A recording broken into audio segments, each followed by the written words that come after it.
ఎడారి కోసం రాజస్థాన్ దాకా వెళ్ళాల్సిన పని లేదు. సరిగ్గా 40 సంవత్సరాలలో మనందరి జీవితాలు ఎడారిమయం కానున్నాయి. ఎందుకంటే భారతదేశానికి వెన్నెముక్క లాంటి ఆరావళి పర్వతాలను ముక్కలు ముక్కలుగా నరికేస్తున్నారు. అక్షరాల 31 కొండలను భూమి మీద ఆనవాళ్లు కూడా లేకుండా చేశారు. పర్వతాలు తవ్వేయమని పర్మిషన్ ఇచ్చింది ప్రభుత్వాలే. కానీ ఆ పర్మిషన్లతో తవ్వుతుంది భారతదేశ ప్రజల సమాధులు అని ఇంకా మీకు అర్థం కావడం లేదా? ఆరావళి గనక లేకపోతే భారతదేశం మొత్తం 50 సంవత్సరాలలో శ్మశానంగా మారిపోతుంది.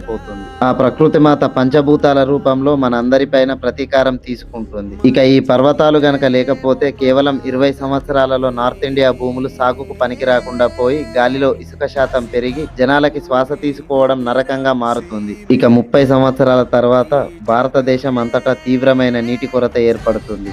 జనాలు నీళ్ల కోసం కొట్టుకు చస్తారు. ఇక 40 సంవత్సరాలు గడిచేసరికి ఋతుపవనాల మార్పు వల్ల వర్షాలు కురవకపోవడం లేదా ఊహించని స్థాయిలో వరదలు రావడం వలన వ్యవసాయం కుప్పకూలిపోయి దేశంలో ఆహార సంక్షోభం మొదలవుతుంది. తిండి కోసం మనుషులు కొట్టుకొని చచ్చే రోజులు వస్తాయి. ఇక 50 సంవత్సరాలు గడిచేసరికి మే నెలలో ఉష్ణోగ్రతలు 55 డిగ్రీల వరకు పెరిగి భారతదేశం అగ్నిగుండంలా మారిపోతుంది. మనుషులు జంతువులు రోడ్ల మీదే పడి చనిపోతారు. కాబట్టి ప్రకృతిని నాశనం చేసే ముందు ప్రకృతి కన్నెర్ర చేస్తే ఎలా ఉంటుందో తెలుసుకోండి. ప్రకృతిని నమ్ముకొని బ్రతకడం సహజం, కానీ ప్రకృతిని అమ్ముకొని బ్రతకడం నేరం, క్షమించరాని నేరం.